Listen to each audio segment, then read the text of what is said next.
আমাদের সামনে রমজান মাস আসছে। এই রমজান মাসের প্রস্তুতি আমাদের নেওয়ার দরকার আছে না নেই? আরো যারা বলেন আছে না নেই?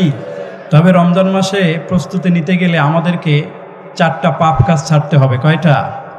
কয়েকটা পাপ কাজ আমাদেরকে ছাড়তে হবে। 1 নম্বর সেটা হলো আল্লাহর সাথে শিরিক করা যাবে না। শিরিক আমগো সমাজের ভিতরে আছে না নাই? 2 নম্বরে পিতামাতার অবাধ্য হওয়া যাবে না। পিতামাতার অবাধ্য সন্তান আছে না নাই? এখানে অনেক সন্তান বসে আছে যাদের মা নাই, যাদের বাবা নাই। যাদের মা না থাকে সে বোঝে মা না থাকার কি জ্বালা, যার বাবা নাই সে বোঝে বাবা না থাকার কি জ্বালা। জোরে বলেন ঠিক কিনা?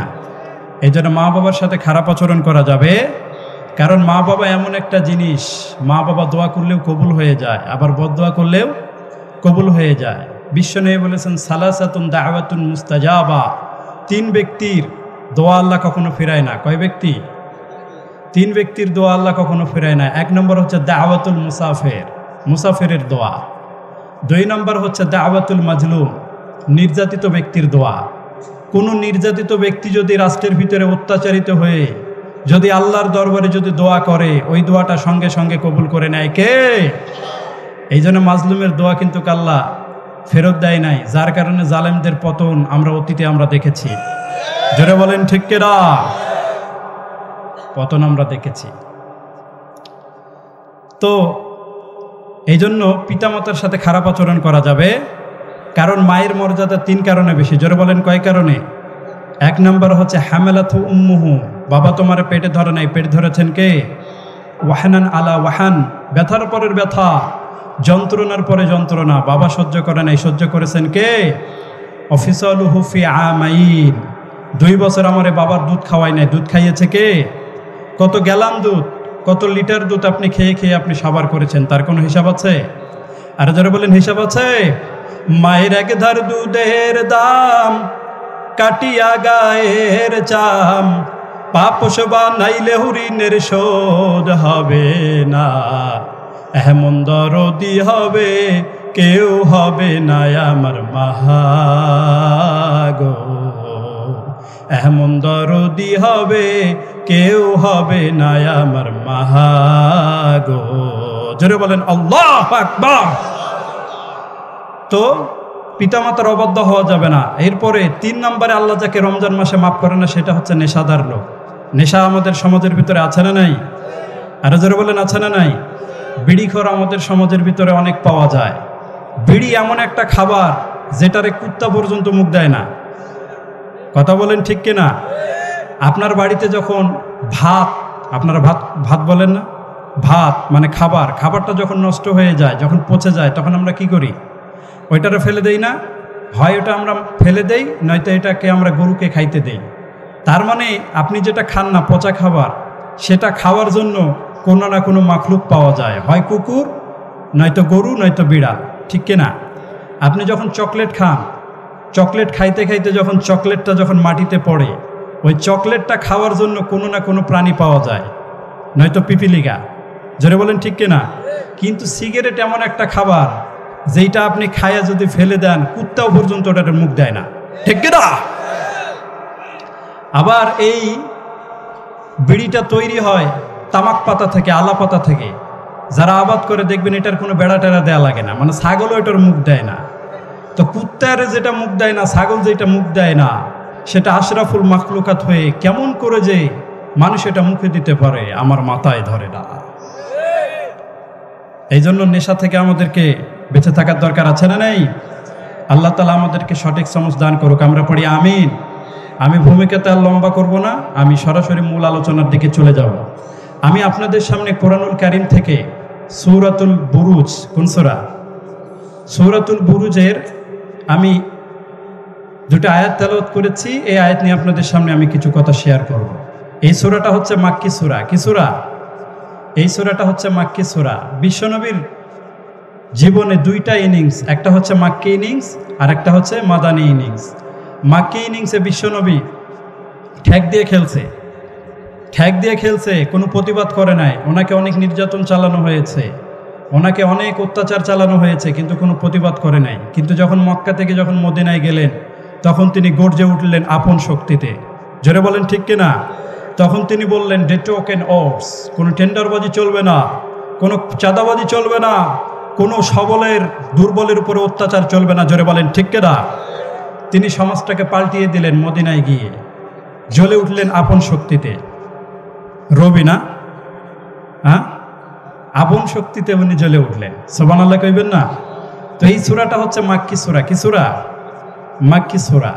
তো এই সূরা থেকে আমি আপনাদের সামনে দুটো আয়াত তেলাওয়াত করেছি। আল্লাহ বলেন বাল হুয়া কুরআনুম মাজিদ, এটা হচ্ছে কোরআনে মাজিদ, ফি লাউহে মাহফুজ, সংরক্ষণ করে রেখেছেন আল্লাহ লাউহে মাহফুজে। সুবহানাল্লাহ কইবেন না?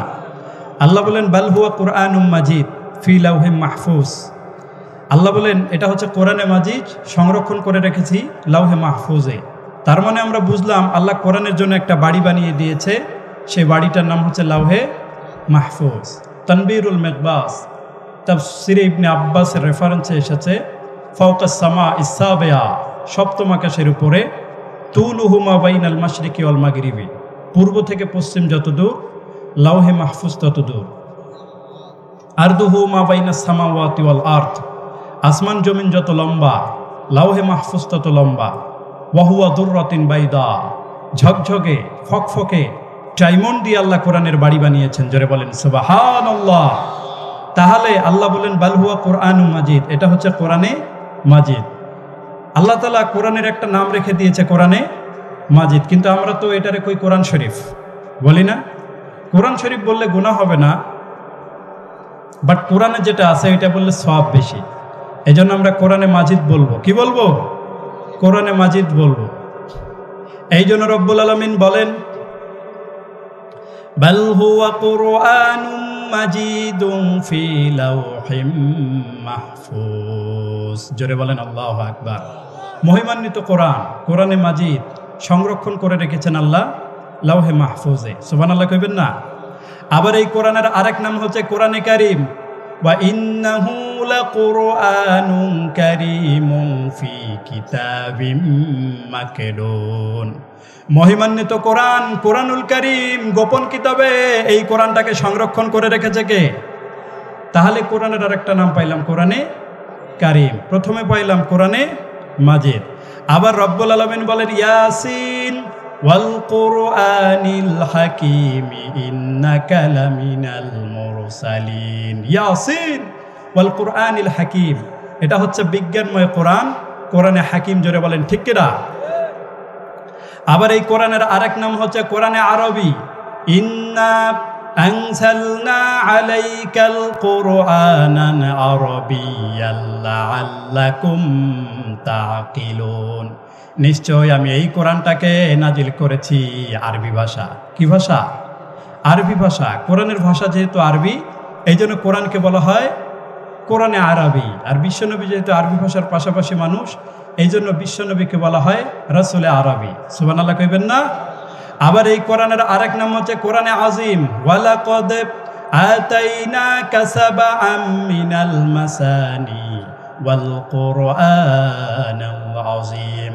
ও নবী, আপনাকে আমি নিত্য পাঠনীয় বাক্য সূরাতুল ফাতিহা দিয়েছি, আর আপনাকে আমি কোরআনে আজিম দান করেছি। সুবহানাল্লাহ পড়েন। আবার এই কোরআনের আরেক নাম হচ্ছে কোরআনে আজীব, বিস্ময়কর কোরআন। ইন্না সামিআনা কুরআনান আজাবা ইয়াহদি ইলার রুশদি ফাআমান্না বিহ। এই কোরআনটা হচ্ছে কোরআনে আজীব। জোরে বলেন ঠিক কিনা?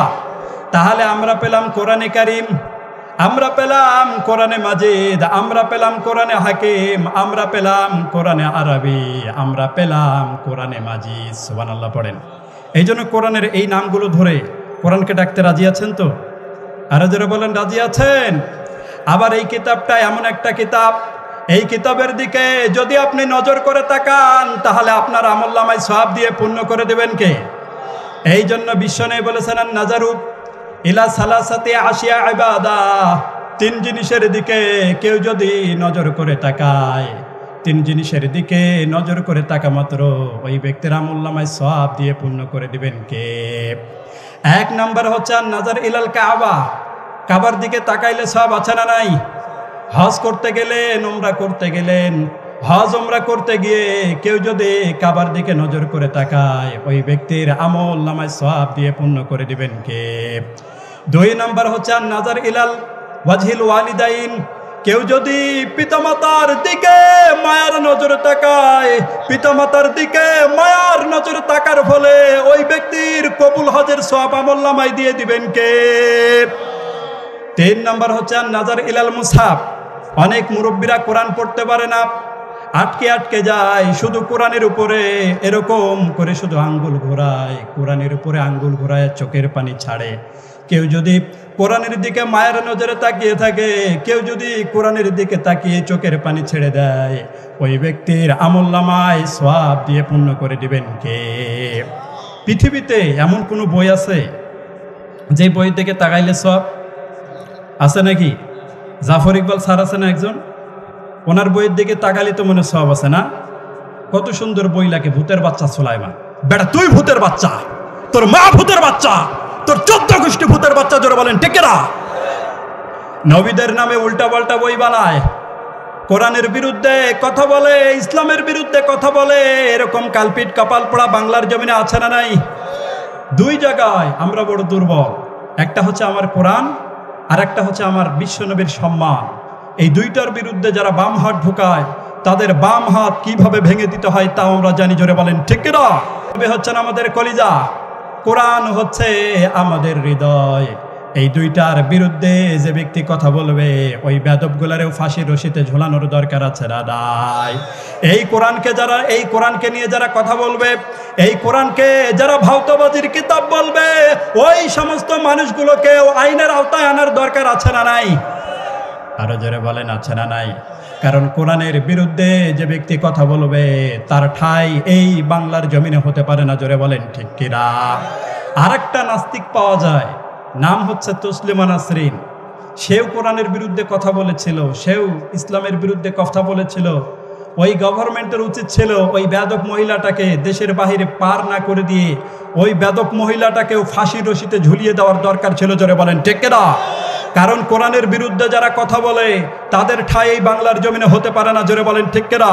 এই জন্য কোরআনের বিরুদ্ধে যারা কথা বলবে, তাদের বিরুদ্ধে শক্ত অবস্থান নিতে রাজি আছো মুসলমান? আরো জোরে বলেন রাজি আছো? কারা কারা রাজি আছেন? দুই হাত তুলে আমার আল্লাহ রেখে দেখা।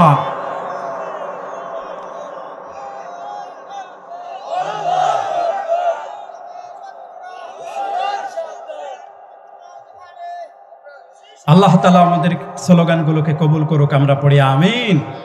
আরো জোরে পড়েন আমিন। এই জন্য এই কিতাব আমাদের পড়ার দরকার আছে না নাই? আরো জোরে বলেন আছে না নাই?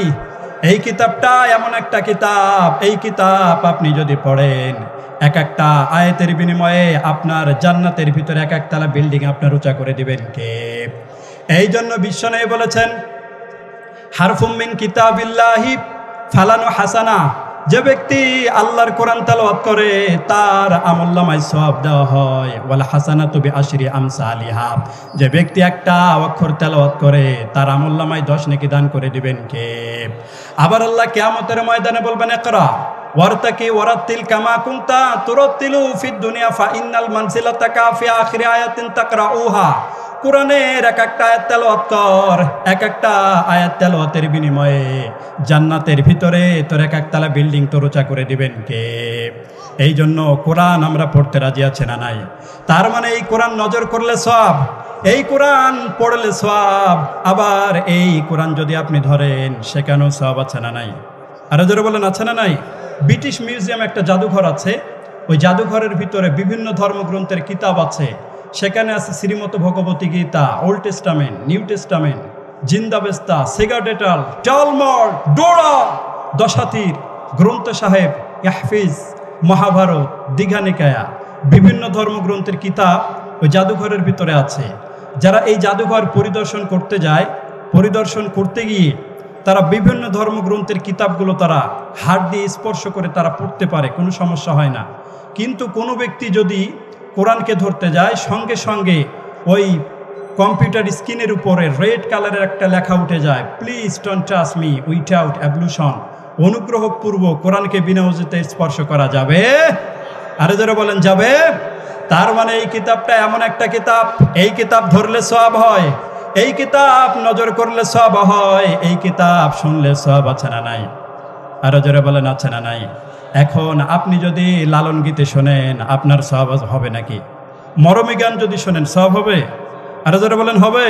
কত সুন্দর গান গায়, কয় আমি একটা জিন্দা লাশ, কাটিস না রে জংলার বাস, আমার লাইগা 3.5 হাত কবর খুঁড়িস নাই, আমি পীড়িতের নলে পোড়া, মরার পরে আমায় পুড়িস না। কয় সওয়াব হইছে? আর জোরে বলেন কয় সওয়াব হইছে?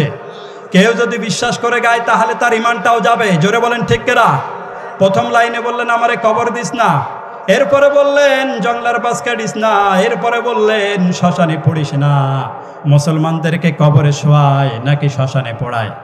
এই জন্য যেই গানগুলোর ভিতরে দুই ধর্মের কথা থাকে ওই গানগুলো মুসলমানেরা গাইতে পারে। মুসলমান গান গাইবে কোরআনের গান, মুসলমান গান গাইবে বিশ্বনবীর জন্য গান, মুসলমান গান গাইবে নামাজের জন্য গান, মুসলমান গান গাইবে মরণের গান। ঠিক না? তোমার কান্দে যখন ছিল 2 জনা পাহারা, তোমাকে একেলা থুয়া পালাইছে তাহারা, তোমার 8 কুটুরির 9 দরজা বন্ধ, এবার হলো রে তোলো মুখে আল্লাহ রাসূল সবে বলো, ও মুখে আল্লাহ রাসূল সবে বলো। জোরে বলেন আল্লাহু আকবার। তার মানে এই কোরআনটা ধরলে সওয়াব হয়, এই কোরআনটা নজর করলে সওয়াব হয়, এই কোরআনটা পড়লে সওয়াব হয়, আবার এই কোরআন মানলেও সওয়াব আছে না নাই? আর যারা বলেন আছে না নাই? তবে কোরআনের কিছু কিছু মানব, আর কিছু কিছু না মানলেও চলবে। জোরে বলেন ঠিক কিনা? এই যে কয় ঠিক। কোরআনের কি সব অংশ মানার দরকার আছে না নাই? আর যারা বলেন আছে না নাই? কোরআনুল কারিমের ভিতরে 6666 আয়াত। আপনি বললেন আমি 6600টা মানি আর 66টা মানি না, আপনি মোমেন না কাফের? আর যারা বলেন মোমেন না কাফের? আপনি বললেন কোরআনুল কারিমের ভিতরে 6666 আয়াত, আপনি বললেন আমি 6665টা মানি আর একটা মানি না, আপনি মোমেন না কাফের? আল্লাহ বলেন খবরদার, আফাতুমিনুনা বিবাদিল কিতাবি ওয়া তাকফুরুনা বিবাদ, কোরআনের বেছে বেছে কিছু মানবা আর কিছু ছাড়বা, এমন যদি তোমার নীতি হয় তাহলে তুমি মুমিন নাও, তুমি কাফের। জোরে বলেন ঠিক কিনা? আমাদের সমাজের ভিতরে একদল আছে নরম সুন্নাহগুলো মানে, যেগুলোতে ঝামেলায় পড়বে না ওই সমস্ত সুন্নাহগুলো মানে, আর যেগুলোতে ঝামেলায় পড়বে, যেগুলোতে মায়ের আছে ওই সমস্ত সুন্নতগুলো মানতে চায় না। এরকম আছে রাদাই।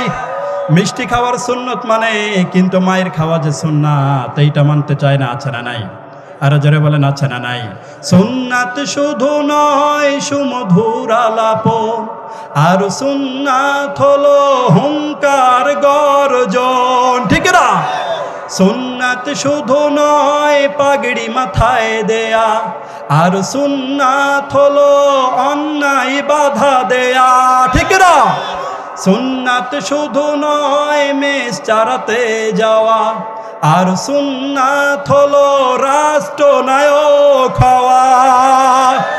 মহাব্বতে তার সুদিনের সাথী তুমি, দুর্দিনেও তার পাশে থাকো কি? আরো কিছু সুন্নাত আছে তুমি জানো কি? জানলেও জীবনে কখনো তা মানো কি? সুন্নাত নয় শুধু দাওয়াতের মেহমান, শুধু দাওয়াত খাইবেন না। সুন্নাত নয় শুধু খাওয়া শেষে মধুপান, আরো কিছু সুন্নাত আছে তুমি জানো কি? জানলেও জীবনে কখনো তা মানো কি? জোরে বলে ঠিক না? তার মানে এই কোরআন ধরলে সওয়াব হয়, এই কোরআন নজর করলে সওয়াব হয়, এই কোরআন মানলে সওয়াব হয়। তবে বেছে বেছে মানা যাবে না, পুরোটা আমাদের মানার দরকার আছে রাদাই। আবার এই কিতাবটা আপনি মানবেন, সেখানেও সওয়াব আছে না নাই? এই কিতাবের জন্য যদি আপনি জীবন দেন তাহলে কিয়ামতের ময়দানে আপনাকে শহীদ হিসাবে দাঁড় করায় দিবেন কে?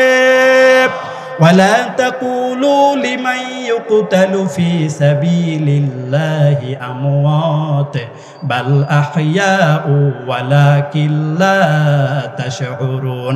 কোরআনের জন্য যারা জীবন দিল, ইসলামের জন্য যারা জীবন দিল, তোমরা তাদেরকে মৃত বলো না, তারা জীবিত। আর কিয়ামতের ময়দানে তাদেরকে শহীদ হিসেবে দাঁড় করায় দিবেন কে? এই জন্য কোরআনের জন্য মার খাইতে রাজি আছে না নাই? অর্থ ব্যয় করতে রাজি আছে না নাই? জীবন দিতে রাজি আছে না নাই? আছেন আছেন আছেন আছেন আছেন। আল্লাহ তাআলা আমাদেরকে কবুল করুক, আমরা পড়ি না আমিন। আবার রব্বুল আলামিন ডেকে বলেন, গোলাম এই কিতাবটা পড়বা, তবে পড়ারও কিছু নিয়ম দিলাম। এই কিতাব পড়ার আগে ওযু করার দরকার আছে না নাই? আবার শয়তান থেকে পানাহ চাওয়ার দরকার আছে না নাই? ফাইজা করাআতাল কুরআন ফাস্তাইজ বিল্লাহি মিনাশ শাইতানির রাজিম। এই কোরআন পড়ার আগে শয়তান থেকে পানাহ চাওয়ার দরকার আছে না নাই? আরে জোরে বলেন, আছে না নাই? পড়েন আউযু বিল্লাহি মিনাশ শাইতানির রাজিম, বিসমিল্লাহির রহমানির রহিম। প্রথমে ওযু করতে হয়, এরপরে শয়তান থেকে পানাহ চাইতে হয়, এরপরে আল্লাহর নামে শুরু করতে হয়, এরপরে তাসবিহ আর তারতিলের সাথে পড়তে হয়। কার কথা? ওয়ারাত্তিলিল কোরআন তারতিলা। তোমরা কোরআনকে তারতিল সহকারে পড়ো, যেমন মনে চায় তেমন পড়া যাবে না। তারতিল সহকারে, তাসবিহ সহকারে কোরআন পড়ার দরকার আমাদের আছে না নাই? আস্তে আস্তে পড়বেন, ধীর স্থিরভাবে পড়বেন। গলার ভিতরে যত সুর আল্লাহ দিয়েছে সেই সুর দিয়ে পড়বেন। সুবহানাল্লাহ কইবেন না? এই জন্য বিশ্বনবী বলেছেন, মাল্লাম ইয়াতাগান্না বিল কোরআন ফালাইসা মিন্না। যে ব্যক্তি সুর করে সুন্দর করে কোরআন পড়ে না, সে আমার উম্মত হতে পারে। এই জন্য তাসবিহ সহকারে, তাহসিন সহকারে কোরআন পড়ার দরকার আমাদের আছে না নাই? কিন্তু আমগো বাংলার জমিনে তারাবির বেহাল দশা। জোরে বলেন ঠিক কিনা?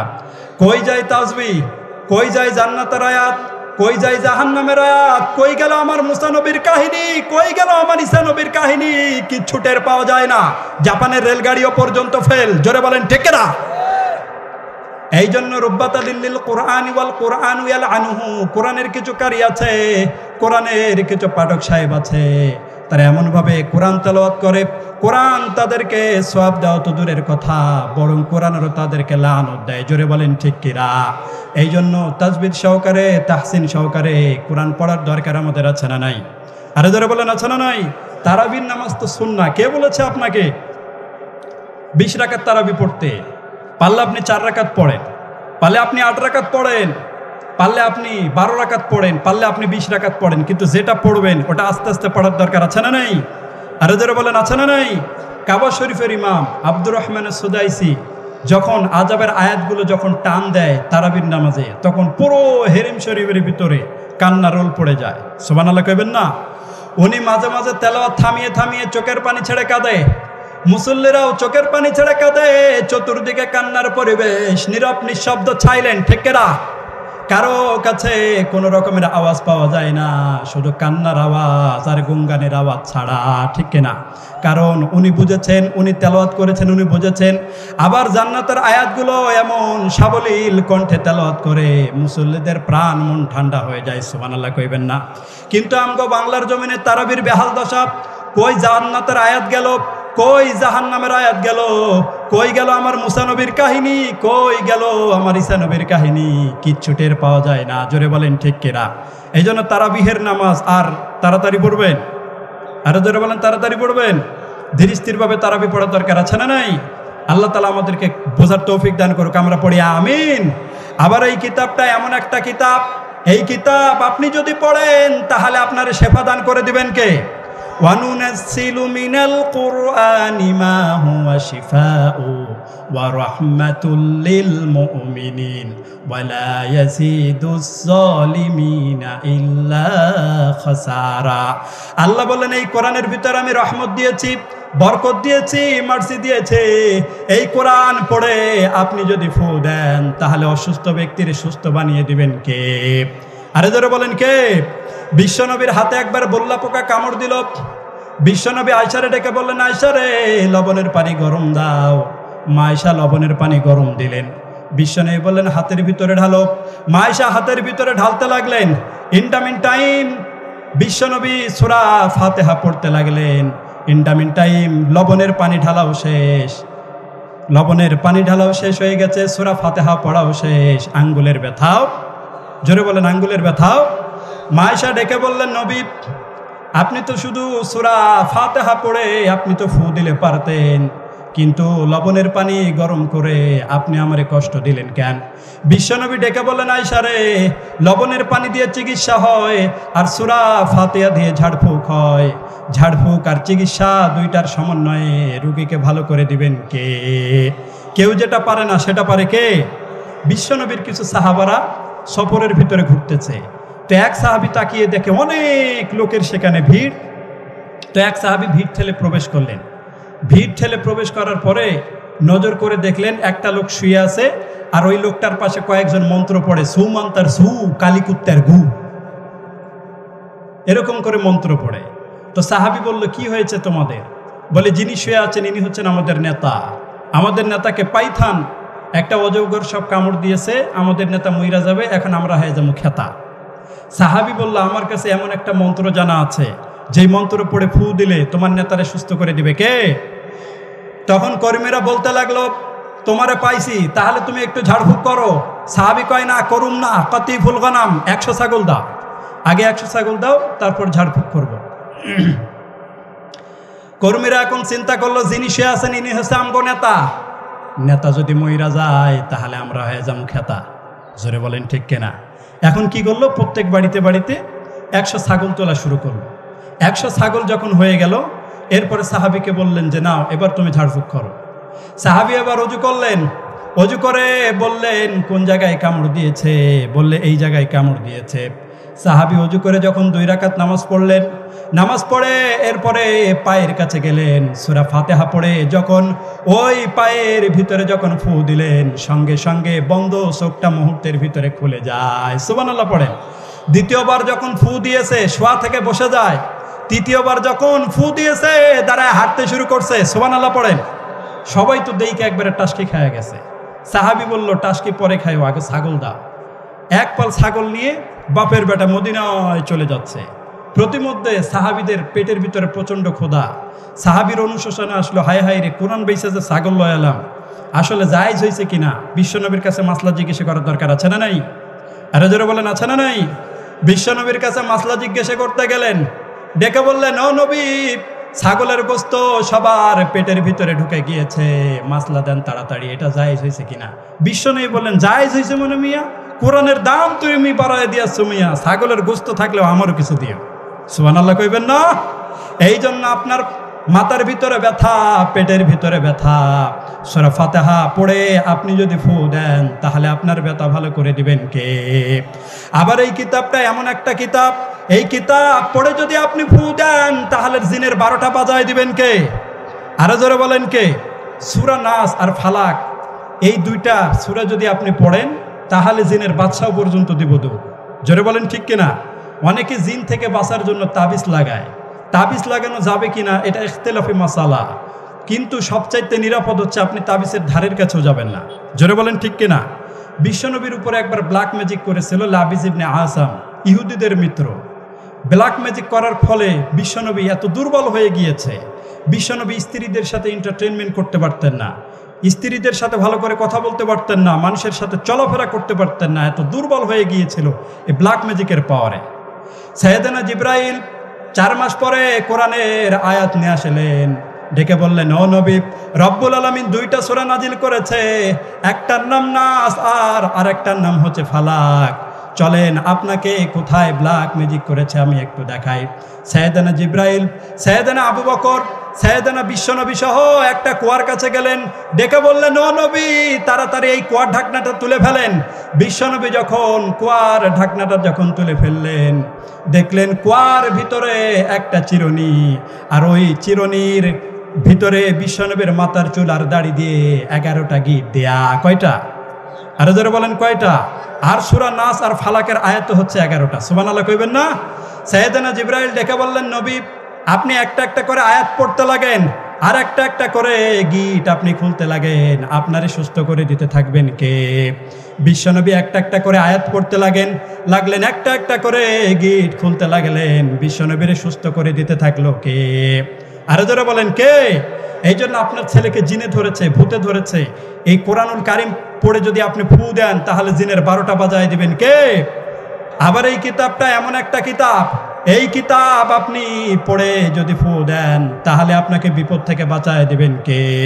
সূরা ইয়াসিন 1 থেকে 9 আয়াত যদি পড়েন, আপনি যত বিপদে পড়েন আপনাকে বিপদ থেকে বাঁচায় দিবেন কে? আরো জোরে বলেন কে? আমি একবার বিপদে পড়েছিলাম করোনা ভাইরাসের সময়। আমার মুখের মধ্যে কোনো মাস্ক ছিল না, তো আমি মাস্ক পরে থাকতে পারতাম না।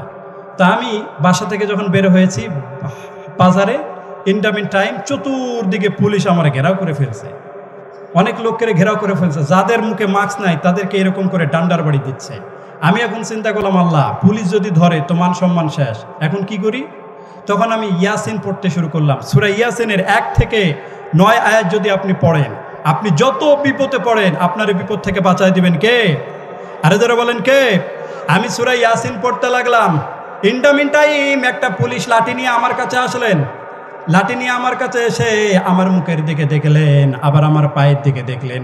দেখার পরে ডেকে বললেন, হুজুর আপনি যান, এই দিক দিয়ে আপনি চলে যান। চলে গেলাম। পরীক্ষিত আমল মিয়া, সুবহানাল্লাহ কইবেন না?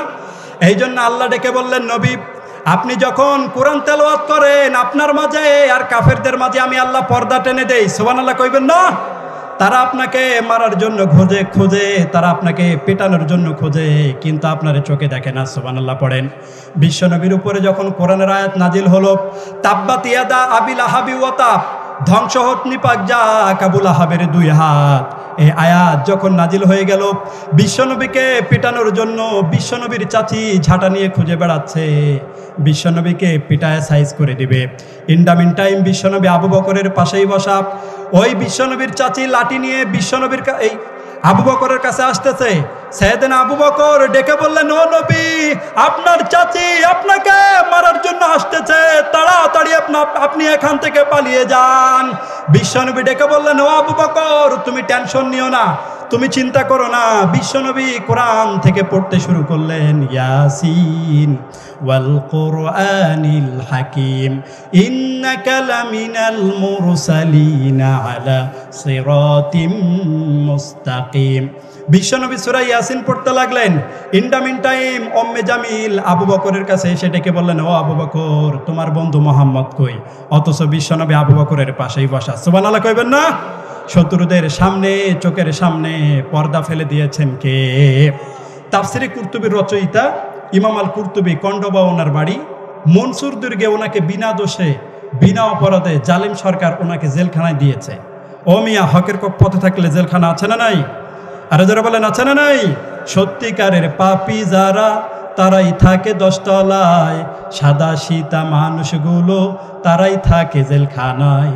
সত্য কথা বলতে গেলে, সঠিক তথ্য নিতে গেলে জীবন রাখে না, মাতার বেরেন খাটাই বানাইছে জেলখানা, মাতার বেরেন খাটাই বানাইছে জেলখানা। যারা বলেন ঠিক না? এই জন্য হকের পথে থাকলে জেলখানা আছে না নাই? তো ওনাকে বিনা দোষে বিনা অপরাধে ওনাকে জেলখানার ভিতরে বন্দি করলো জালেম সরকার। উনি ছিলেন অনেক শক্তিশালী মানুষ। উনি রাগের চোটে জেলখানার দেয়ালের ভিতরে মারছে এক ঘুষি, দেওয়াল ভেঙে পড়ে গিয়েছে। এখন চিন্তা করছে, আল্লাহ, দেওয়াল ভেঙে যে পড়ে গেল, এখন কি করব? তখন তার ইমানটা বলল, ইমাম আল কুরতুবী, তাড়াতাড়ি তুমি দৌড় দাও। ইমাম আল কুরতুবী যখন দৌড়াতে শুরু করলেন, জালেম বাদশাহ টের পেয়ে ওনার পিছনে সৈনিক লেলিয়ে দিল। উনি ছিলেন স্বাস্থ্যবান মানুষ, উনি আর ঘোড়ার সামনে দৌড়াতে পারলেন না। এক পাহাড়ের চিপায় তিনি আশ্রয় নিলেন। পাহাড়ের চিপায় তিনি আশ্রয় নেওয়ার পরে ইন্ডামিন টাইম জালেম বাদশার পাঠানো সৈন্যগুলো তারাও টের পেয়ে ওই পাহাড়ের চিপায় ওনারে খুঁজতে শুরু করেছে। ইমাম আল কুরতুবী কোরআন থেকে পড়তে শুরু করলেন, ইয়াসিন ওয়াল কুরআনিল হাকিম ইন্নাকা লামিনাল মুরসালিনা আলা সিরাতিম মুস্তাকিম। উনি সূরা ইয়াসিন পড়তে লাগলেন। ইমাম আল কুরতুবী বলে, ওই জালেম বাদশার পাঠানো সৈন্যগুলো আমার সামনে দিয়ে ঘুরে, কিন্তু আমার চোখে দেখতে পায় না। এক সৈন্য বলল, আমার পেশাব লাগছে। আরেক সৈন্য বলল, ঠিক আছে, তাহলে এই জায়গায় দাঁড়িয়ে পেশাব কর। ইমাম আল কুরতুবী বলে, ওই জালেম বাদশার পাঠানো সৈন্যগুলো আমার সামনে দাঁড়িয়ে পেশাব করে, ওই পেশাব আমার কানের ভিতরে পড়ে, কিন্তু আমার চোখে দেখতে পায় না। আল্লাহু আকবার! শত্রুদের সামনে, চোখের সামনে পর্দা ফেলে দিয়েছেন কে? আরে যারা বলেন কে? এই জন্য আপনি যদি বিপদে পড়লে সূরা ইয়াসিন যদি আপনি পড়েন, তাহলে আপনার বিপদ থেকে বাঁচায় দিবেন কে? আরো যারা বলেন কে? এই কোরআন আমরা পড়তে রাজি আছে না নাই? আরো যারা বলেন রাজি আছে না নাই? আমরা বিপদে পড়লে খুব বড় পেরেশান হয়ে যায়, বিপদে পড়লে খুব বড় অস্থির হয়ে যায়। কিন্তু বিশ্বনবী বিপদে পড়লে পড়তেন ইন্না লিল্লাহি ওয়া ইন্না ইলাইহি রাজিউন, এই দোয়া পড়তেন। জোরে বলেন ঠিক কিনা? আবার পড়তেন লা ইলাহা ইল্লা আনতা সুবহানাকা ইন্নী কুনতু মিনাজ জালিমিন। এই দোয়াও যে ব্যক্তি বিপদের সময় পড়বে ওই ব্যক্তিকে বিপদ থেকে বাঁচায় দিবেন কে? আরো জোরে বলেন কে? কিন্তু এটারে কই আমরা ঠেডা পড়ার দোয়া। কি বলি? ঠেডা পড়ার দোয়া। আমরা কই বৃষ্টি আইতে এখন এই দোয়া পড়ো। আসলে এটা বজ্রপাত আর ঠান্ডার এটার জন্য দোয়া নয়। আপনি যে কোনো বিপদে পড়েন, এই বিপদের সময় এই লা ইলাহা ইল্লা আনতা এই দোয়াটা যদি পড়েন আপনারা বিপদ থেকে বাঁচায় দিবে কে? এক সময় আমাদের বাংলাদেশে পাকিস্তান হানাদার বাহিনী আমাদের বাংলার জমিনে বেজায় অত্যাচার করেছে। তারা হিন্দু দেখলেই শুট করত, কারণ তারা চাইতো সব হিন্দুগুলো কালেমা পড়ে মুসলমান হয়ে যাক। এই জন্য হিন্দুরাও ডরে কালেমা মুখস্থ করে ফেলাইছে। তো ওরা কালেমা মুখস্থ করার পরে তো এক মুসলিম বাঙালিরে পাকিস্তান হানাদার বাহিনী ধরছে, বলে কিরে তুই হিন্দু না মুসলিম? কয় আমার মুসলিম। তো মুসলিম তো কালেমা বাতাও। ও তখন বলতে শুরু করেছে লা ইলাহা ইল্লা আনতা সুবহানাকা ইন্নী কুনতু মিনাজ জালিমিন। পাকিস্তান হানাদার বাহিনী বলে ইয়ে সালে কুত্তে, এ তো মুসিবত কা কালেমা হয়। পাকিস্তান হানাদার বাহিনী বলে এ তো মুসিবতের কালেমা। বাঙালি কয় আমি তো মুসিবতে আছি, আমার মাথার ভিতরে বন্দুক ঠেকিয়ে আমার কালেমা জিজ্ঞাসা করো, আমার কি কোনো দিন দুনিয়ার কোনো হুঁশ আছে নাকি? এই জন্য কোন কালেমা গিয়া কোন কালেমা কইতাছি আমি নিজেও জানি না। এই জন্য বিপদে যদি আপনি পড়েন এই দোয়া পড়লে আপনারে বাঁচায় দিবেন কে? সন্তান হয়ে আমরা কোরআন পড়ি না, আমরা মুসলমানের সন্তান হয়ে আমরা কোরআন বুঝি না। কিন্তু বিশ্বনবীর জামানাতে বিশ্বনবীর কণ্ঠে কোরআন শোনার জন্য কাফেরেরা পাগল পারা হয়ে যেত, ঠিক কিনা? আবার বিশ্বনবী এই কোরআনটাকে নাজিল করেছেন দীর্ঘ 23 বছরে। কয় বছরে? আরো জোরে বলেন কয় বছর? দীর্ঘ 23 বছরে কোরআনটা বিশ্বনবীর উপরে আল্লাহ তাআলা নাজিল করেছেন। সুবহানাল্লাহ কইবেন না? আবার বিশ্বনবীর সাহাবেরা বর্ণনা করেছেন বিশ্বনবী যখন কোনো সাহাবীর উরুর উপরে মাথা রেখে যখন ঘুমিয়ে যেতেন, একদিন বিশ্বনবী তার প্রিয় সাহাবী জায়েদের উরুর উপরে মাথা রেখে ঘুমিয়ে গেলেন। ইন দ্য মিন টাইম সাইয়েদনা জিবরাইল কোরআনের আয়াত নাজিল করে দিল। সাইয়েদনা জিবরাইল বলে যেন বিশ্বনবীর মাথাটা যেন উহুদ পাহাড়ের চেয়েও যেন ভারী হয়ে গিয়েছে। সুবহানাল্লাহ কইবেন না? উহুদ পাহাড়ের চেয়েও ভারী হয়ে গিয়েছে। জায়েদ বলে বিশ্বনবী আমার কোলের উপরে 2 ঘন্টা শুয়ে আছে, আমার কোনো কষ্ট নাই, আমার কোনো সমস্যা নাই। যখন ওনার উপরে যখন কোরআনের আয়াতগুলো যখন একটা একটা করে নাজিল হচ্ছিল, হাত্তা তারুত্তা ফাকিজি, যেন আমার পা ফেটে হাড্ডিগুলো ভেঙে চৌচির হয়ে যাবে। সুবহানাল্লাহ কইবেন না? তার মানে কোরআনের একটা পাওয়ার আছে না নাই? এই কোরআনের একটা গুরুত্ব আছে না নাই? এই বাংলার জমিনে এমন এক সময় ছিল 48,000 গ্রামের বাংলার জমিন থেকে কোরআনের সমুদ্র বাণী ভেসে আসতো, ঠিক কিনা? কিন্তু এখন কোরআনের বাণী ভেসে আসে না। এখন কিন্ডার গার্ডেন আছে না নাই? কেজি স্কুল আছে না নাই? এই জন্য আপনার সন্তানকে আপনি শেখাবেন, শিক্ষার আলো আপনি জ্বালাবেন। Teach your child in the holy Quran, the holy Quran will teach your children everything. আপনার ছেলেকে কোরআন শেখান, এই কোরআন আপনার ছেলেকে গোটা বিশ্ব শিখায় দেবে। জোরে বলেন ঠিক কিনা? Can be any profession, he can be an imam, he can be an khatib, he can be an Mizanur Rahman Azhari, he can be an Mufti Amir Hamza, he can be an member of the parliament, he can be an successful indeed business magnate. জোরে বলেন ঠিক কিনা? এই জন্য আপনার সন্তানকে আপনি যেটা শেখাবেন আপনার সন্তান ওই জিনিসটাই কিন্তু শিখবে, ঠিক কিনা? এক লোক স্বপ্নপুরীতে বেড়াতে গিয়েছে বউকে নিয়ে। তো বউকে নিয়ে বেড়াতে যাওয়ার পরে ইন দ্য মিন টাইম তার কাছে একটা 5 বছরের একটা বাচ্চা আছে। তো ওই বাচ্চাটাকে নিয়ে স্বপ্নপুরীতে বেড়াতে গিয়েছে। তো বাচ্চাটাকে হাঁটা শেখাচ্ছে যে আব্বু হাঁটো হাঁটো হাঁটো হাঁটো। বাচ্চা এরকম করে 1 পা 2 পা করে হাঁটতেছে। হাঁটতে হাঁটতে ইন দ্য মিন টাইম বাচ্চার মুখে একটা চকলেট দিয়েছে। এই চকলেটটা বাচ্চা চুষতে চুষতে হঠাৎ করে এই চকলেটটা মাটির উপরে পড়ে গিয়েছে। তখন বাচ্চাটা যখন চকলেটটা নিতে গিয়েছে তখন বাবা সন্তানকে বলতেছে, আব্বু ফেলে দেওয়া জিনিস তুলতে নেই, তুমি চলো এখান থেকে। পড়ে যাওয়া জিনিস তুলতে নেই, তুমি চলো এখান থেকে। বাচ্চাকে ওখান থেকে সে নিয়ে এসেছে। ইন দ্য মিন টাইম ওই যে ম্যাডাম বিশাল হাই হিল জুতা পরে হাঁটতেছে। ওই বিশাল হাই হিল জুতা পরে হাঁটতে হাঁটতে ম্যাডাম পা স্লিপ কেটে পড়ে গিয়েছে। বাবা যখন তুলতে গিয়েছে মাকে, তখন সন্তান বাবারে অনুচ্ছেদ করতেছে, আব্বু পড়ে যাওয়া জিনিস তুলতে নেই, তুমি চলো এখান থেকে। সুবহানাল্লাহ কইবেন না? এই যে কয় সুবহানাল্লাহ। তা আপনার সন্তানকে আপনি যেটা শিখাবেন আপনার সন্তান ওটাই শিখবে, জোরে বলেন ঠিক কিনা? অনেকে আমাদের কাছে আসে, এসে বলে হুজুর একটু পানি পড়া দেন। কেন ভাই? কয় পোলাটা কথা শোনে না, পোলার বয়স 30। তো পোলারে তো কোরআন শিক্ষা দেন নাই। পোলা কোরআন শিক্ষা না পাওয়ার কারণে আপনি যতই কিছু করেন না কেন এই পোলা কথা শুনবে না, জোরে বলেন ঠিক কিনা? এই জন্য সন্তানকে কোরআন শিক্ষা দেওয়ার দরকার আছে না নাই? এই সন্তানকে যদি কোরআন যদি না শিক্ষা দেন, এই সন্তানগুলো হবে ডাকাত, এই সন্তানগুলো হবে বাংলা ভাই, এই সন্তানগুলো হবে ইংরেজি ভাই, আর লতিফ সিদ্দিকের মতো, ওবায়দুল কাদেরের মতো আউলা ঝাউলা মন্ত্রী, জোরে বলেন ঠিক কিনা? এই জন্য সন্তানকে কোরআন শিক্ষা দিতে হবে, জোরে বলেন ঠিক কিনা? এই জন্য আপনার সন্তানকে আপনি কোরআন শিক্ষা দিলেন না, আপনার সন্তানকে আপনি কোরআন পড়ালেন না, আপনার চেয়ে কপাল পোড়া পিতা পৃথিবীর জমিনে আর একটা হতে পারে? আরো জোরে বলেন হতে পারে?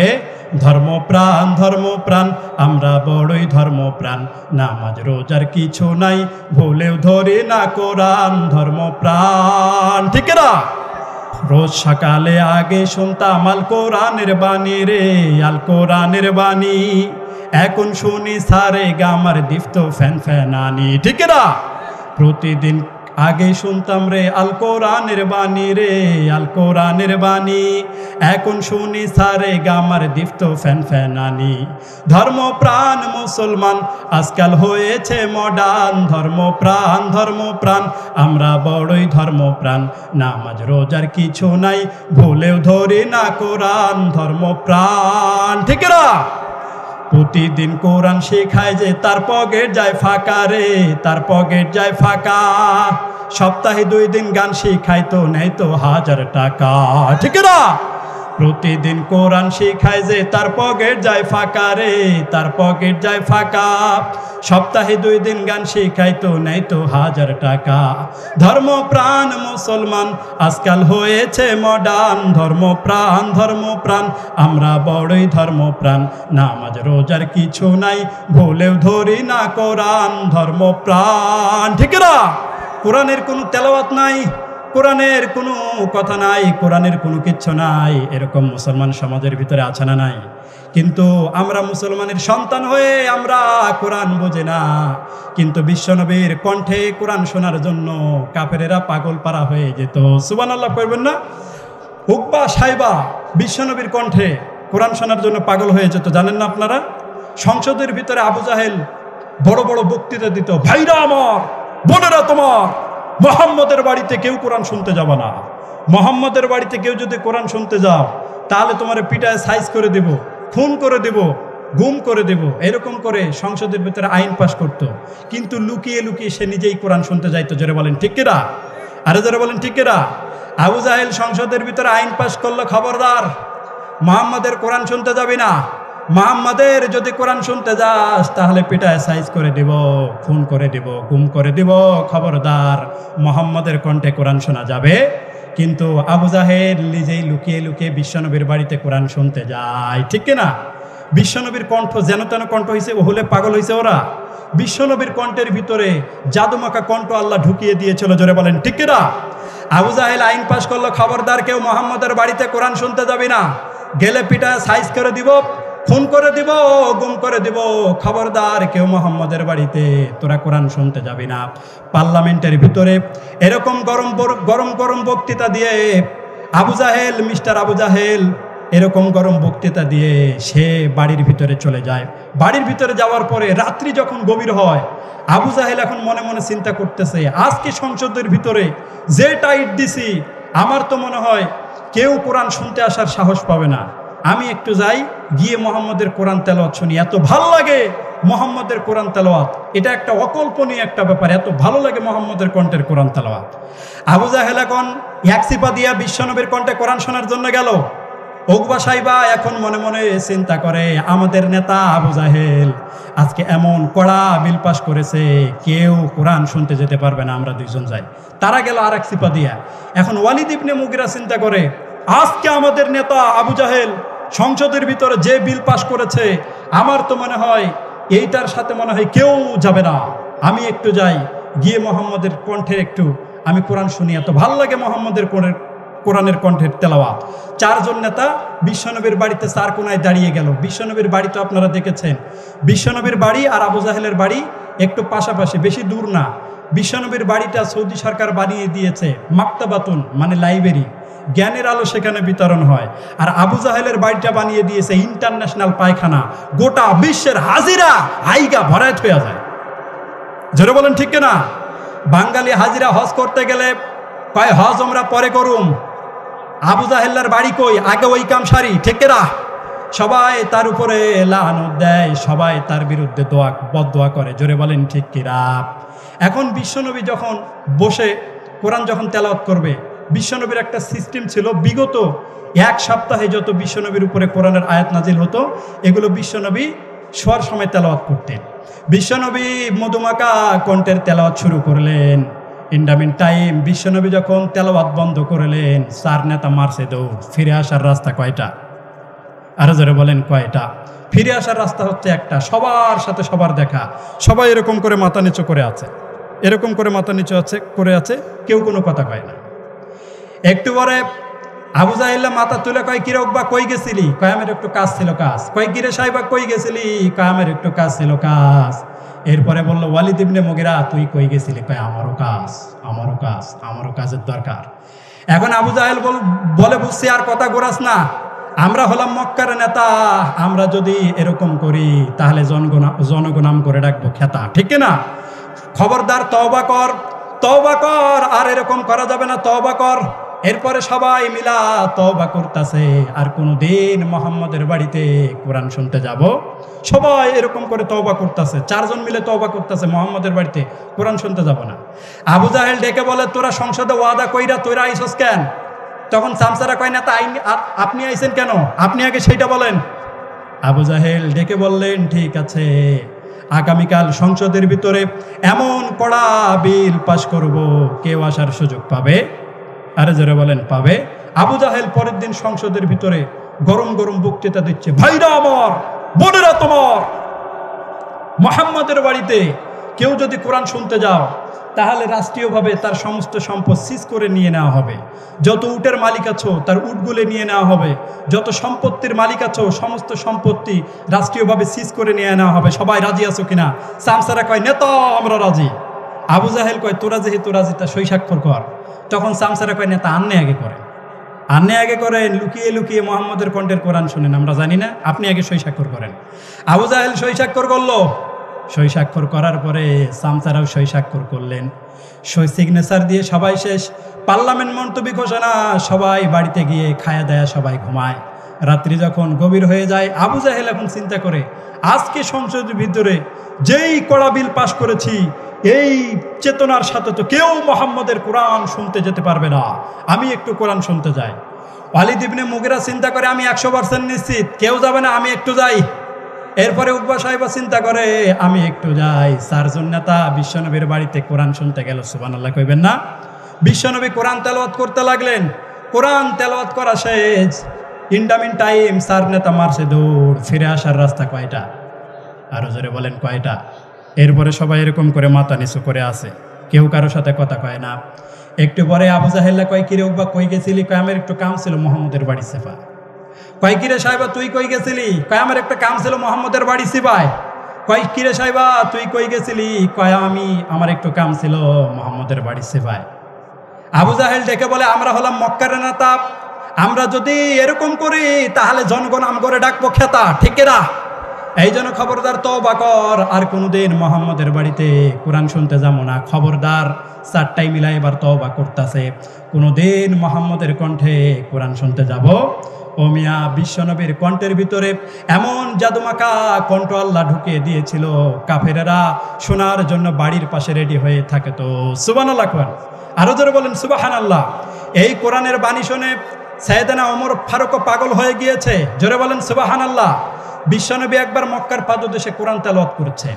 এই কোরআনের তেলাওয়াত শুনে সাইয়েদনা ওমর ফারুক তো অবাক, কিরে মোহাম্মদ তো এই এলাকার মানুষ, এত সুন্দর কথা মোহাম্মদ পেল কই?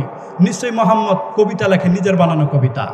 তখন বিশ্বনবী পড়তে লাগলেন, ওয়ালা হুয়া বিকৌলি শাইরিন কলিলাম মা তুমিনুন।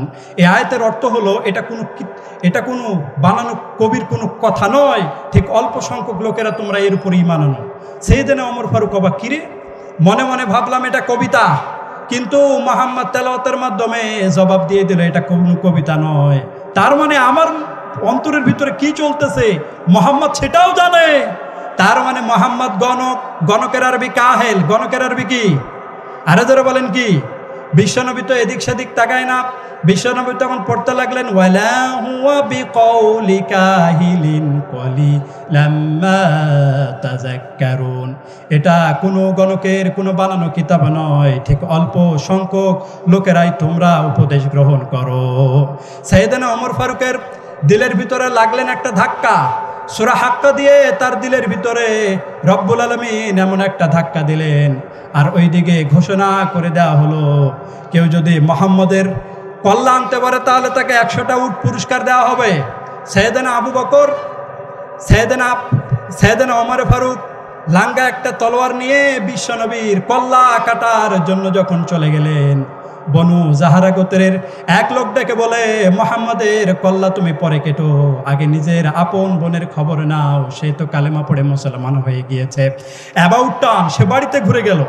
বাড়িতে যাওয়ার পরে সাইয়েদনা ওমর ফারুক নজর করে দেখে তার বোন তার জামাই সাঈদকে সূরা তাহা পড়ায়। সাইয়েদনা ওমর ফারুক বোনকে জিজ্ঞাসা করলেন, কি পরশ, কোনো কথা কয় না। দিলেন বোনের থাপ্পড়, বোনের জামাইরে থাপ্পড়। ইন দ্য মিন টাইম সাইয়েদনা ওমর ফারুক তার বোনটাকে মারতে মারতে যখন রক্তাক্ত করে ফেললেন, সাইয়েদনা ওমর ফারুক বললেন, কি আছে কোরআনে, কি আছে কোরআনে? তোরা এরকম করে পাগল হলি কেন? কি এনেছে নতুন করে মুহাম্মদ? মক্কার সমস্ত লোকগুলো কালেমা পড়ে কেন? কি আছে কোরআনে? আমারে একটু দে। বোন বলল, ইন্নাকা নাজিস, তুমি নাপাক, অপবিত্র, ওযু করে আসো, পবিত্র না হওয়া পর্যন্ত কোরআনের আয়াতকে স্পর্শ করা যাবে। সাইয়েদনা ওমর ফারুক ওযু করে আসলেন। ওযু করে এসে তিনি কোরআনের আয়াতগুলো হাতে নিলেন আর পড়তে লাগলেন, চিন্তা করতে লাগলেন, তাহা মা আনজালনা আলাইকাল কুরআনা লিতাশকা। কত সুন্দর কণ্ঠ! সাইয়েদনা ওমর ফারুক অবাক হয়ে যায়, ডেকে বললেন, ও ফাতেমা, মুহাম্মদ কই থাকে?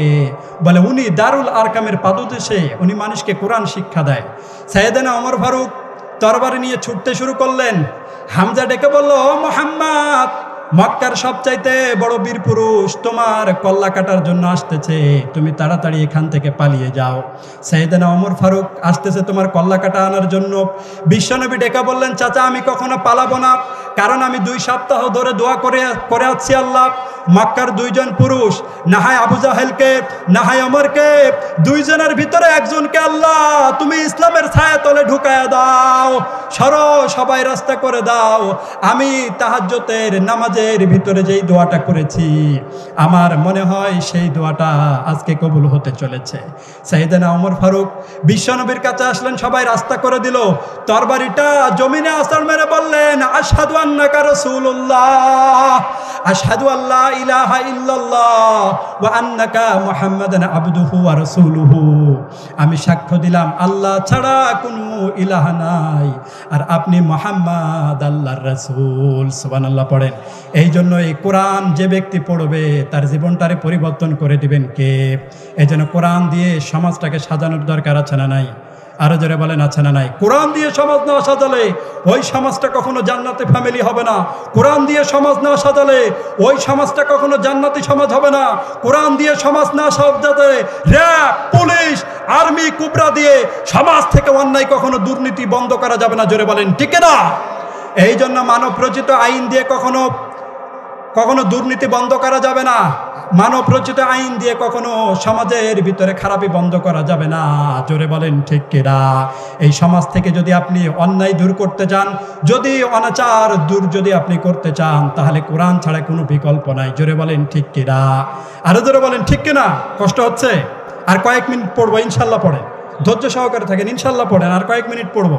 এই জন্য এই কিতাবটা, পৃথিবীতে যত ধর্মগ্রন্থের কিতাব আছে এই কিতাবের সাথে তুলনা চলে? আরে যারা বলেন চলে? এই কিতাবের ভিতরে কোনো ভুল আছে? আরে যারা বলেন আছে? এই জন্য রব্বুল আলামিন বলেন যালিকাল কিতাবু লা রাইবা ফীহি হুদাল লিল মুত্তাকিন। There is no mistake, no doubt in this book. It has been sent for the welfare of human beings. এটা এমন একটা বই যেই বইয়ের ভিতরে কোনো ভুল নাই, কোনো সন্দেহ নাই, আর মুত্তাকিনদের জন্য এটার গাইডলাইন করে পাঠিয়েছে কে? আবার রব্বুল আলামিন বলেন কিতাবুন আনজালনাহু ইলাইকা লিতুখরিজান NASA Minaj যুলুমাতি ইলান Noor. O Muhammad, do you know why I sent the Quran? To let the lost people, to make the people and paradise. ও নবী, কেন কোরআন পাঠালাম জানো নাকি? অন্ধকারচ্ছন্ন মানুষদেরকে আলোর পথে নিতে, জাহান্নামী গুলারে জান্নাতি বানাতে, বামপন্থী গুলারে ডানপন্থী বানাতে কোরআন নাজিল করেছি। সুবহানাল্লাহ পড়েন, আরো জোরে বলেন সুবহানাল্লাহ। এই জন্য এই কোরআন আমাদের পড়ার দরকার, আমাদের আছে না নাই? কোরআনের সাথে সম্পর্ক যদি আপনি লেগে থাকেন, আপনার মর্যাদাকে বাড়িয়ে দিবেন কে? কোরআনের সাথে একজন সম্পর্ক জুড়িয়ে দেওয়ার কারণে আমাদের কোরআনের পাখির সম্মানটা এত হারে বেড়ে দিয়েছিল, এত হারে বেড়ে গিয়েছিল, ওই মুফাসসিরের জন্য মানুষ জীবন দিতে প্রস্তুত ছিল। জোরে বলেন ঠিক কিনা? ওই মুফাসসিরের জন্য মানুষ রক্ত দিয়েছিল, ওই মুফাসসিরের জন্য মানুষ জীবন দিয়েছিল, ওই মুফাসসিরের জন্য মানুষ নিজের জীবনটাকে ওয়াকাতরে আল্লাহর রাস্তায় বিলিয়ে দিয়েছিল। জোরে বলেন ঠিক কিনা? কিন্তু আমরা দেখলাম কোরআনের সাথে লেগে থাকার কারণে বাতিল শক্তিরা আল্লাহর বান্দাটাকে মেডিকেল ক্লিন করে আল্লাহর বান্দাটাকে হত্যা করা হয়েছে। জোরে বলেন ঠিক কিনা? আমার জীবনে একটা স্বপ্ন ছিল, আমি আল্লাহকে বলতাম, আল্লাহ আর কিছু না হোক, আর কিছু না হোক, আমি শুধু কোরআনের পাখিকে একটু আমি সরাসরি দেখতে চাই, তার কণ্ঠে আমি সরাসরি একটু তাফসীর শুনতে চাই। কিন্তু আমরা কেউ কোনোদিন বুঝতে পারে নাই, যেই দিন উনি গ্রেফতার হয়েছিল ওই দিন থেকে রব্বুল আলামিন তার দাওয়াতি ময়দানটাকে ইটি টেনে নিয়েছেন। জোরে বলেন ঠিক কিনা? আরে জোরে বলেন ঠিক কিনা? ওই বান্দার কোরআনের সাথে লেগে থাকার কারণে কোরআনের মর্যাদা, তার মর্যাদাকে বাড়িয়ে দিয়েছেন কে? 2016 সাল ডক্টর মিজানুর রহমান আজহারির একটা কথা বলতেছে। ডক্টর মিজানুর রহমান আজহারি 2016 সালে, উনি তখন অতটা ভাইরাল ছিল না, ওনাকে কয়েকজন মানুষ চিনত, এক কথায় শেষ, ওনাকে কয়েকজন মানুষ চিনত। তা আমাদের ফুলবাড়িতে একটা ছেলে প্রস্তাব দিল যে আপনারা ডক্টর মিজানুর রহমান আজহারিকে আনেন, উনি খুব সুন্দর লেকচার দিতে পারে, খুব সুন্দর কথা বলতে পারে। তো কমিটি ওনার আলোচনা শুনছে, আলোচনা শোনার পরে এখন বলতেছে যে ভাই, ইনার এত কঠিন ভাষা আর কোথায় কোথায় ইংরেজি বলে, আমাদের এই বাঙালি মানুষ বুঝবে না, আমাদের বাঙালি বুঝবে না, সুতরাং আজহারির আমাদের দরকার নাই, আমাদের দেশীয় আমির হামজা ভালো। আমির হামজা ভাই কিন্তু 16 সালে অনেকটাই পপুলার ছিল, কিন্তু আমির হামজা এই আজহারিকে অতটা কেউ চিনত? আরে যারা বলেন চিনত না। এরকম 16 সালে যেই মিজানুর রহমান আজহারিকে রিজেক্ট করেছিল যেই কমিটিরা, আজকে 2025 সালে এসে সেই কমিটিরা এমন কোনো মাধ্যম নাই, এমন কোনো অ্যাপ্লাই নাই, এমন কোনো কিচ্ছু নাই যে তারা মিজানুর রহমান আজহারিকে আনার জন্য চেষ্টা করতেছে না। মাগার কিন্তু তার সিরিয়াল পাওয়া যাচ্ছে না। এই জন্য কোরআনের সাথে তার সম্পর্ক লেগে থাকার কারণে তার মর্যাদাকে বাড়িয়ে দিয়েছেন কে? আরে ধরে বলেন কে? কিন্তু আমগো সমাজের ভিতরে কিছু কিছু মানুষ আছে, মানুষ যেন কোরআন পড়তে না পারে, মানুষ যেন কোরআন বুঝতে না পারে, এটা নিয়ে অনেক বাতিল শক্তিরা ষড়যন্ত্র করতেছে। জোরে বলেন ঠিক কিনা? আরে জোরে বলেন ঠিক কিনা? ব্রিটিশরা চেয়েছিল যে মুসলমানদের থেকে কিভাবে কোরআন দূর করা যায়, তো তারা কোরআন দূর করে দেওয়ার জন্য তারা লন্ডনের ভিতরে 15 জন সদস্যের কমিটি গঠন করলো। কমিটি গঠন করে তারা ভারতবর্ষের মুসলমানদের ভিতরে ঢুকিয়ে দিল যে দেখো মুসলমানদের থেকে কিভাবে কোরআন দূর করা যায়। তো তারা কিছুদিন পরে রিপোর্ট প্রকাশ করলো যে if you want the story the holy book Quran from Indian subcontinents we have to make fire one world the keepers. কোরআনের যতগুলো কপি আছে সেই কপিগুলোতে তোমরা আগুন জ্বালিয়ে দাও, তাহলে কোরআন দূর হয়ে যাবে। এই রিপোর্টটা কতটুকু সত্য তা ভালো করে যাচাই করে দেখার জন্য তারা 30 জন কমিটির সদস্য গঠন করলো ইংল্যান্ডে তারা কমিটি গঠন করে তারা ভারতবর্ষের মুসলমানদের ভিতরে ঢুকিয়ে দিল যে দেখো আগের কমিটিরা যে রিপোর্ট দিয়েছে সেই রিপোর্টটা কতটুকু সত্য। তো তারা কিছুদিন পরে রিপোর্ট প্রকাশ করলো যে নো, কখনোই না, previous report words that's absolutely wrong. আগের রিপোর্টটা ছিল ভুল। কারণটা হচ্ছে because the don't write down and print down the Quran, blank pages memorize Quran in dear heart. কারণ বাংলাদেশের মুসলমানেরা, ভারতের মুসলমানেরা, আমেরিকার মুসলমানেরা, তারা এই কোরআনটাকে তারা কাগজের পাতায় লিখে রাখে না, তারা হেফজ করে তারা সিনার ভিতরে এই কোরআনটাকে গেঁথে রাখে। জোরে বলেন ঠিক কিনা? এই জন্য আপনি চাইলেও কি এই কোরআনের আওয়াজ কি বন্ধ করতে পারবেন? আরো জোরে বলেন পারবেন? তুই বেটা নাস্তিকের বেটা নাস্তিক, কোরআনকে যত ভাওতাবাজির কিতাব বল, কোরআনের মর্যাদা কি কমে যাবে? আপনি পৃথিবীর সব বইয়ের দোকানগুলো যদি আপনি আগুন দিয়ে জ্বালায় দেন, আমার হাফেজ ভাইদের কলিজার ভিতরে কোরআন আছে না নেই? আরো জোরে বলেন আছে না নাই? যদি আগুন লেগে ধ্বংস হয়ে যায়, ধ্বংস হয়ে যায়, যদি আগুন লেগে যায় পড়ে যায় পৃথিবীর সব বইয়ের দোকান, তবু বিশ্ব থেকে হারাবে না পবিত্র কোরআন, তবু বিশ্ব থেকে হারাবে না পবিত্র কোরআন। জোরে বলেন ঠিক না? এই জন্য কোরআনের আওয়াজকে বন্ধ করে দিয়ে কোরআনকে বন্ধ করা যাবে না। ডক্টর মিজানুর রহমান আজারির মাহফিল বন্ধ করে দিয়ে মানুষকে কোরআন থেকে বিমুখ করা যাবে না, ঠিক না? এই কোরআনের গণজোয়ার, ইসলামের গণজোয়ার, এই কোরআনের গণজোয়ারকে যারাই ঠেকিয়ে রাখতে চাবে তাদেরকে উৎখাত করে দিবেন কে? আরো জোরে বলেন কে? এই জন্য কোরআনের সাথে আমাদের সম্পর্ক লেগে থাকার দরকার আছে না নাই? আজকে আমাদের সমাজের ভিতরে কিছু কিছু যুবক মানুষ আছে, এরা কোরআনের ধারের কাছেও নাই, কোরআনেরা পড়েও না, কোরআনেরাও বুঝেও না। জোরে বলেন ঠিক কিনা? আজকে কোরআন বোঝে না দেখি তো আজকে বিড়ি খায়, আজকে কোরআন বোঝে না দেখি তো গাঞ্জা টানে, আজকে কোরআন বোঝে না দেখি তো আজকে মাকে রান্দা দিয়ে কোপায়। জোরে বলেন ঠিক কিনা? কোরআন যদি বুঝতো তাহলে সন্তান কখনো মাকে রান্দা দিয়ে কোপাতে পারতো না। জোরে বলেন ঠিক কিনা? আরো জোরে বলেন ঠিক কিনা? এক স্কুলের টিচার, বলবো কি নাকি ভাগবেন? এক স্কুলের টিচার এক ছাত্রকে জিজ্ঞাসা করতেছে, তুই কি খাইছিস? কয় পায়েস খাইছি। কি খাইছি? পায়েস খাইছি। আবার পরের দিন ছাত্রটা যখন এসেছে, ছাত্রকে জিজ্ঞাসা করে, বাবা কি খাইছো? বলে স্যার পায়েস খাইছি। তখন স্যার বলতেছে, তোর মা কি প্রত্যেক দিন পায়েস রান্না করে? বলে হ্যাঁ, আমার মা প্রত্যেকটা দিন পায়েস রান্না করে। তখন স্যার এখন ডেকে বললেন, বাবা আমার জন্য একটু পায়েস আনিস, আমাকে একটু পায়েস খাইতে বড্ড ভালো লাগে। ওই স্যারের আবার ডায়াবেটিস। পরের দিন ওই বাচ্চাটা যখন ছোট্ট একটা পাত্রতে করে কিছু পায়েস পোটলা করে স্যারের জন্য নিয়ে যাচ্ছে, ইন্ডামিন টাইম দেখে অনেক ছোট্ট ছোট্ট বাচ্চারা মাটির ভিতরে খেলা করতেছে। ইন্ডামিন সময় সে পায়েসের বাটিটা রেখে মাটির উপরে রেখে সে যখন ওই খেলার ভিতরে সামিল হয়েছে, ইন্ডামিন টাইম মিস্টার কুকুর, মিস্টার ডগ, সে নাক টানতে টানতে টানতে ওই পায়েসের কাছে গিয়েছে। পায়েসের কাছে গিয়ে কোনো রকম পায়েসের বাটিটা খুলে তখন খাওয়া আরম্ভ করছে। খাওয়া আরম্ভ করার পরে বাচ্চাটা টের পেয়েছে, টের পেয়ে ওই কুত্তাটাকে খেদিয়ে দিয়েছে, ওই কুকুর আমার স্যারের জন্য পায়েস নিয়েছি আর এই পায়েস তুই খালি যা। কুকুরকে খেতে দেওয়ার পরে দেখে যে অবশিষ্ট কিছু পায়েস আছে, এই পায়েসগুলো অতই পুটলা করে বেঁধে টোপলা করে বেঁধে স্যারের কাছে নিয়ে যাচ্ছে। তখন স্যারকে ডেকে বললেন, স্যার এই যে দেখেন আমার মায়ের হাতের তৈরি পায়েস কত সুন্দর, এই পায়েস আপনি খেতে পারেন। তখন স্যার পায়েসের বাটিটা হাতে নিলেন, বিসমিল্লাহ ছাড়াই ছাপা। সুবহানাল্লাহ কোন? বিসমিল্লাহ ছাড়াই ছাপা। স্যার তখন পেটে হাত দিচ্ছে আর বলতেছে, বাবা এত সুন্দর পায়েস আমার জিন্দিগিতে আমি কোনোদিন খাই নাই। ছাত্র তখন বলতেছে, স্যার পায়েস আপনাকে আরো টেস্ট লাগতো যদি কুকুর স্বরগুলো না খাইতো।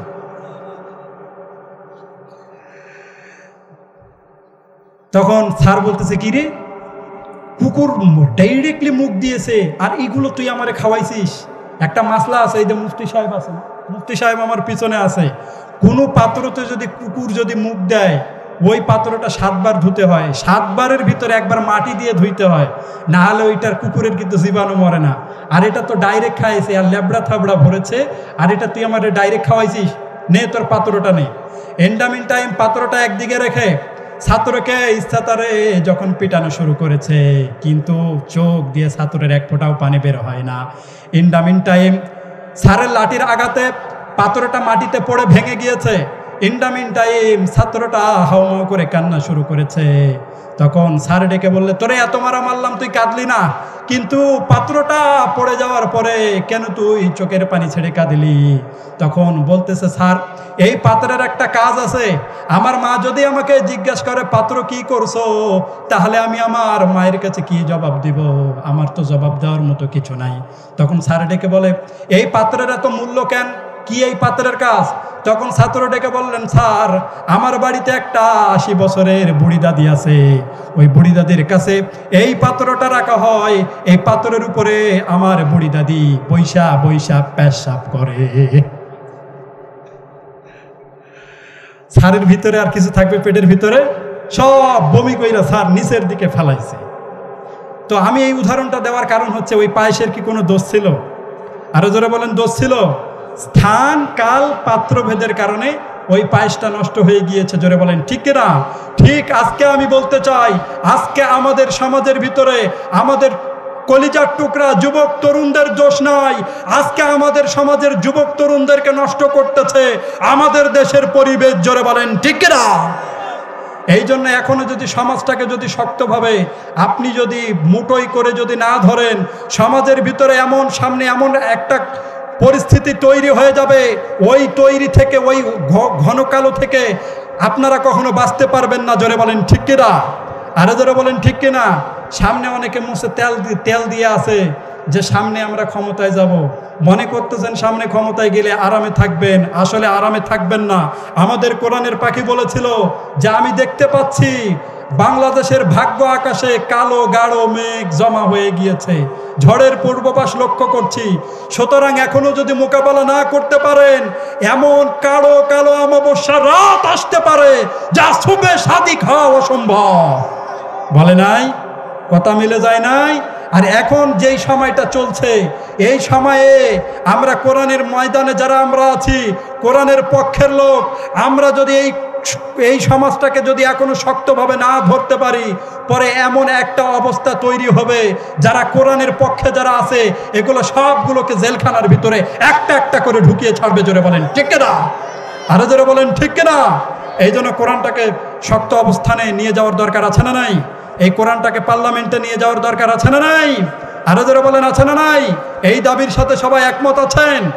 আরো জোরে বলেন একমত আছেন? কারা কারা রাজি আছেন? দুই হাত তুলে আমার আল্লাহরে দেখান। হাত নামান, হাত নামান। এই জন্য কোরআনের সাথে সম্পর্ক লেগে থাকার কারণে আপনার মর্যাদা বাড়িয়ে দিবেন কে? আরো জোরে বলেন কে? এই জন্য কোরআনের সাথে আমাদেরকে সম্পর্ক রাখতে হবে। জোরে বলেন ঠিক কিনা? আরো জোরে বলেন ঠিক কিনা? আমেরিকার ভিতরে একটা দেশ, একটা প্রদেশ আছে, নাম হচ্ছে চ্যাপেল হিল। এই চ্যাপেল হিলে একটা ইউনিভার্সিটি আছে। ওই ইউনিভার্সিটির ভিতরে 70,000 ছেলে মেয়ে পড়ালেখা করে। কয় হাজার? আরো জোরে বলেন কয় হাজার? 70,000 ছেলে মেয়ে পড়ালেখা করে। তো ভাইস চ্যান্সেলর ডক্টর রবিন ম্যান্ডেলার, তাকে সে একটা কমিটি গঠন করলো। কমিটি গঠন করে তারা ইউনিভার্সিটির ভিতরে ঢুকিয়ে দিল যে দেখো এই সমস্ত ছাত্রছাত্রীরা গোপনে তারা কি করে বেড়াচ্ছে, তারা কি পড়াশোনা করতেছে, তারা কি দেশের জন্য কাজ করতেছে, তোমরা একটু দেখো। তো কিছুদিন পরে তাকে রিপোর্ট প্রকাশ করা হলো যে স্যার, এই ইউনিভার্সিটির ভিতরে 70,000 ছেলে মেয়ে ছাত্রছাত্রীর ভিতরে মাত্র 10,000 ছাত্রছাত্রীর চরিত্র ভালো, আর বাকি যে 60,000 ছাত্রছাত্রী আছে এগুলোর চরিত্র একটাও ভালো না। এগুলো হচ্ছে মার সাথে বেয়াদবি করে, এগুলো অস্ত্র নিয়ে ঘোরে, এরা দলের জন্য মানুষকে রামদা দিয়ে কোবায়, এরা দলের জন্য মানুষকে তারা ককটেল বোমা মারে, এরা খারাপ কাজ করে। এই রিপোর্টটা পড়ার সাথে সাথে তখন ডক্টর রবিন ম্যান্ডেলার আতঙ্কে তিনি কেঁপে উঠলেন, তিনি থরথর করে কাঁপতে শুরু করলেন। হায় হায় রে, আমাদের ইউনিভার্সিটির ছেলে মেয়েদেরকে তোমরা বাঁচাও, কেমন করে এই ছেলে মেয়েদের চরিত্র আমরা রক্ষা করতে পারি, কেমন করে আমাদের এই ছেলে মেয়েদের চরিত্র আমরা বাঁচাতে পারি। ভাইস চ্যান্সেলর ডক্টর রবিন ম্যান্ডেলার আতঙ্কে তিনি রিপোর্টটা পড়ে থরথর করে কাঁপতেছেন। ইন্ডামিন টাইম সে একটা মত বিনিময় সভা করলো। মত বিনিময় সভা করে বিভিন্ন ধর্মগ্রন্থের গুরুদেরকে সেখানে ডাকলো। বিভিন্ন ধর্মগ্রন্থের গুরুরা তখন সেখানে হাজির হয়ে গেল। এই যে আমাদের দেশে কয়েক বছর আগে পোপ ছিল না, পোপও কিন্তু সেখানে গিয়েছিল।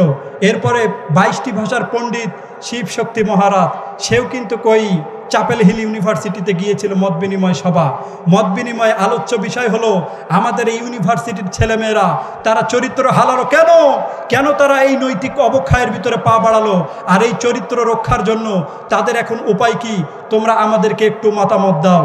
তো তখন সর্বপ্রথম যে ব্যক্তি দাঁড়ালো শিবশক্তি মহারাজ, 22টি ভাষার পণ্ডিত, সে বলল যে ছেলে মেয়েদের চরিত্র যদি আমরা রক্ষা করতে চাই তাহলে এই ছেলে মেয়েদেরকে বেদ পড়াও, রামায়ণ পড়াও, মহাভারত পড়াও, তাহলে এই ছেলে মেয়েদের চরিত্র ভালো হয়ে যাবে, এই ছেলে মেয়েদের চরিত্র স্বচ্ছ হয়ে যাবে।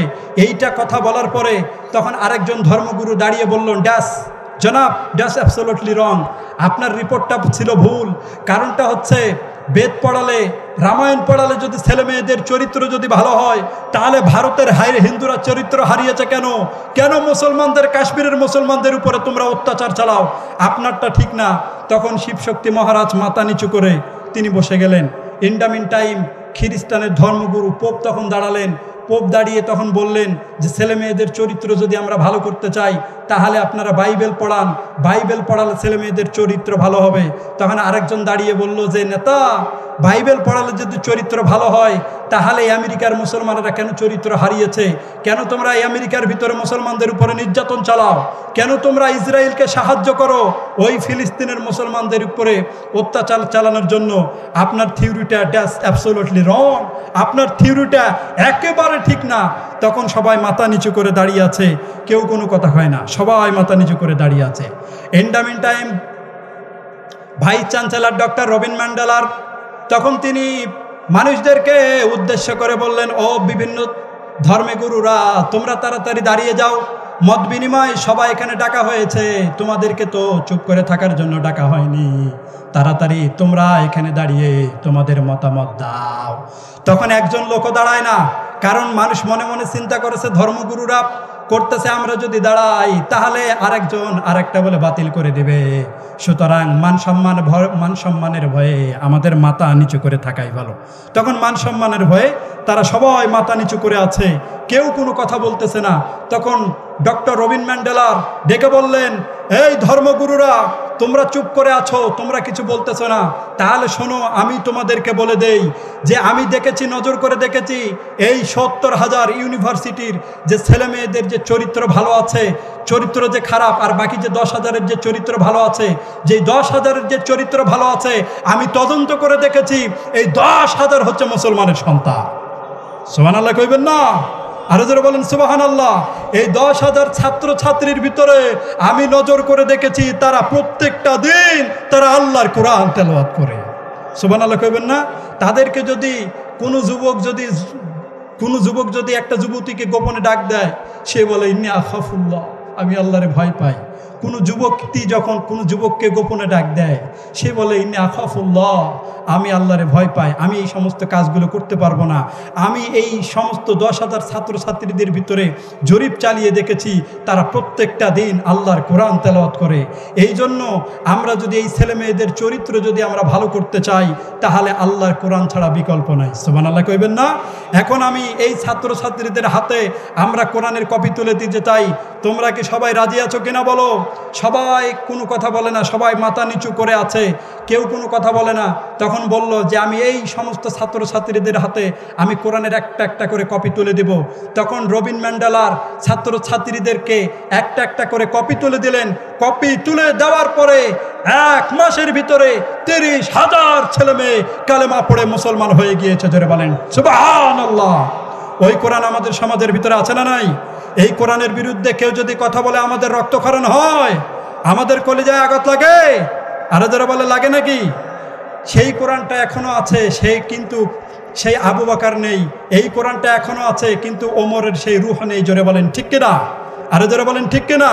আজও সেই কোরআন আছে, হাদিস আছে, সেই ঈমান আর মানুষ নেই, সেই আলী হায়দার ওসমান নেই। ঠিক না? কোরআনের বাণী আছে আগের মতোই, আজানের ধ্বনি আছে আগের মতোই, বেলালের সেই রূহ নেই, বেলালের সেই রূহ নেই।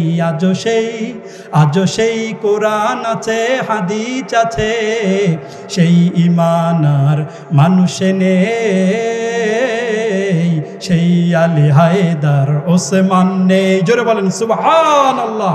এই জন্য আল্লাহ বলেন বাল হুয়া কুরআনুম মাজিদ, এটা হচ্ছে কোরআনে মাজিদ, ফি লাওহে মাহফুজ, সংরক্ষণ করে রেখেছেন আল্লাহ লাওহে মাহফুজে। এই জন্য আল্লাহর কোরআন আমরা পড়তে রাজি আছি না নাই? আরো যারা বলেন রাজি আছে না নাই? এখন এই কর্মসূচিটা বলেই শেষ করে দেব। এখন যে আমরা কোরআনের এতক্ষণ যে আমরা শুনলাম এই কোরআনের সম্পর্কে, এখন এই কোরআনের সাথে আমরা কি করব? এক নম্বর আমাদের কর্মসূচি, কোরআনের তেলাওয়াত আমাদেরকে বাড়াইতে হবে। কি করতে হবে? কোরআনের তেলাওয়াত বাড়াইতে হবে। 2 নম্বর কর্মসূচি হচ্ছে এই কোরআনের দাওয়াত অপর ভাইকে পৌঁছিয়ে দিতে হবে। জোরে বলেন ঠিক কিনা? 3 নম্বরে এই কোরআনটা সমাজের ভিতরে বাস্তবায়ন করার চেষ্টা করতে হবে, সমাজের মানুষকে আমল করানোর চেষ্টা করতে হবে। জোরে বলেন ঠিক কিনা? এই জন্য যতদিন আপনি এই কোরআনটা পড়বেন, যতদিন আপনি এই কোরআনটার সাথে আপনি লেগে থাকবেন, মানুষ আপনাকে কিছু বলবে না। যখন আপনি এই কোরআনটাকে সমাজের ভিতরে মানুষের সামনে বাস্তব রূপে যখন আমল করাতে চাইবেন, তখন আপনি মানুষের সামনে কালারিং হয়ে যাবেন। জোরে বলেন ঠিক কিনা? যেমন আমাদের শফি হুজুর, আহমদ শফি, যতদিন তিনি বুখারী শরীফ পড়িয়েছেন ততদিন হুজুর অনেক ভালোই ছিল। যখন তিনি বলেছেন এই কোরআনটাকে আমি মানুষের মাঝে আমি আমল করাতে চাই, তখন হয়ে গেছে তেতুল হুজুর। জোরে বলেন ঠিক কিনা? আমাদের কোরআনের পাখি আল্লামা দেলোয়ার হোসেন সাঈদী 50টা বছর তিনি কোরআনের কথা বলেছে, 50টা বছর তিনি তাফসির করেছেন। যখন তিনি বলেছেন এই কোরআনটাকে আমি মানুষের সমাজের ভিতরে আমল করাতে চাই, তখন হয়ে গিয়েছে তিনি দেইল্লা রাজাকার। জোরে বলেন ঠিক কিনা? আজও আমরা যদি কোরআনের পক্ষে যদি আমরা লেগে থাকি, আমাদেরকেও মাঝে মাঝে ফাঁসির রশিতে চড়া লাগতে পারে, মাঝে মাঝে জেলখানার ভিতরে যাওয়া লাগতে পারে, মাঝে মাঝে এতিম হতে হবে, মাঝে মাঝে নিজের স্ত্রীটাকে বেদবা করা লাগতে পারে। ঠিক না? আরো জোরে বলেন ঠিক কিনা? শুধু কোরআনের খাতিরে। কিন্তু আমরা আওয়ামী লীগের আমলে দেখেছি অনেক মানুষ নিজের বাড়িতে থাকতে পারে নাই, পরবাসে গিয়ে ঘুমায়, নিজের এলাকায় থাকতে পারে নাই, অন্য এলাকায় গিয়ে ঘুমাইয়েছে। ওয়ালা তাহিনু ওয়ালা তাহজানু ওয়া আনতুমুল আ'লাউনা, তোমরা এই জীবনে কষ্ট করে যাও, আল্লাহর জান্নাত তোমার জন্য অপেক্ষা করতেছে। জোরে বলেন ঠিক কিনা? আরো জোরে বলেন ঠিক কিনা? এই জন্য কোরআনের দল যারা করে তাদের সাথে আমরা সময় দিতে রাজি আছি তো? আরো জোরে বলেন রাজি আছি? আরো যারা বলেন রাজি আছি? আমরা তাহলে কোরআনের সাথে সকলে থাকবো তো ইনশাল্লাহ? তাহলে 1 নম্বর কর্মসূচি কোরআনের তেলাওয়াত বাড়াইতে হবে। কি করতে হবে? 1 নম্বর কোরআন তেলাওয়াত, 2 নম্বর কোরআনটাকে অপর ভাইকে পৌঁছানো, আর 3 নম্বর এই কোরআনের আইনকে, এই কোরআনের আমলটাকে সমাজের মানুষের সামনে আমল করানো। জোরে বলেন ঠিক কিনা? আরো জোরে বলেন ঠিক কিনা? আমরা রাজি আছি তো সকলে ইনশাল্লাহ? আরো জোরে বলেন ইনশাল্লাহ। শেষ করে দেই। তা আমি যতটুকু কথা বলেছি বানিয়ে কিছু বলি নাই, তারপরে মিসইনফরমেশন আমার মুখ থেকে যদি কোনো কথা যদি বের হয়ে যায়, আল্লাহ তাআলা যেন আমাদের স্মৃতিপট থেকে মুছে দেয়। আমি এই জায়গার পরিবেশ বুঝি নাই, বুঝলাম না এত মানুষ কেন উঠে গেল। তো আমি কোরআনের বাহিরে কি কোনো কথা বলেছি? কোরআন হাদিস থেকে কথা বলি নাই। কোরআনের কথা যারা শুনতে চায় না, হাদিসের কথা যারা শুনতে চায় না, তাদের মতন কপাল পোড়া পৃথিবীর জমিনে আর একটা হতে পারে? আরে যারা বলেন হতে পারে? এই জন্য আল্লাহ তাআলার কাছে আমরা মাপ চাই, আল্লাহ তাআলার কাছে আমরা সকলে ইস্তেগফার করি। অনেকে অসুস্থ, আমরা তাদের জন্য আমরা দোয়া করব। অনেকের আত্মীয় স্বজন কবরে চলে গেছে, আমরা তাদের জন্য সকলের জন্য আমরা দোয়া করতে রাজি আছি না নেই? আমরা সকলে তাদের জন্য দোয়া করবো। আল্লাহুম্মা আমিন। ربنا ظلمنا أنفسنا وإن لم تغفر لنا وترحمنا لنكونن من الخاسرين رب ارحمهما كما ربياني صغيرا رب ارحمهما كما ربياني صغيرا আয় আল্লাহ, রাত আল্লাহ 1টা বাজতে চলেছে আল্লাহ। আয় আল্লাহ, কোরআন থেকে কথা বলেছি আল্লাহ, সূরা বুরুজের আল্লাহ 2খানা আয়াত নিয়ে আল্লাহ কথা বলেছি আল্লাহ। আল্লাহ যতটুকু কথা বলেছি আল্লাহ, এর উপরে তুমি আমাদেরকে আমল করবার তৌফিক দান করে দাও। আয় আল্লাহ, কোরআনের আমল তুমি আমাদেরকে করবার তৌফিক দান করে দাও। এই কোরআন যেন আমরা পড়তে পারি আল্লাহ, তার তৌফিক দান করে দাও। আল্লাহ এই কোরআনের আমল যেন আমরা সমাজের ভিতরে মানুষকে যেন মানাতে পারি, আল্লাহ তার তৌফিক দান করে দাও। আল্লাহ যারা দেশকে ভালোবাসে আল্লাহ তাদের ভালোবাসাটাকে তুমি কবুল করে নাও। আল্লাহ যারা মিথ্যা মামলায় জড়িত আল্লাহ মুক্তির ব্যবস্থা করে দাও। আল্লাহ আমাদের বাংলার জমিনে আল্লাহ এমন একজনকে তুমি দায়িত্ব দাও যিনি ইসলামের জন্য কাজ করবে, কোরআনের আইন সমাজের ভিতরে বাস্তবায়ন করার চেষ্টা করবে। আল্লাহ তাদেরকে তুমি কোরআনের আইন বাস্তবায়ন করার আমাদেরকে বাস্তবায়ন করার তৌফিক দান করে দাও। আল্লাহ বিশেষ করে যারা মাহফিলের আয়োজন করেছে আল্লাহ কমিটি বৃন্দকে আল্লাহ তুমি কবুল করে নাও। আল্লাহ জাকারিয়া ভাইকে কবুল করে নাও, কিতাবুল্লাহ ভাইকে কবুল করে নাও। আল্লাহ সভাপতি সাহেব আল্লাহ সভাপতি সাহেবকে কবুল করে নাও।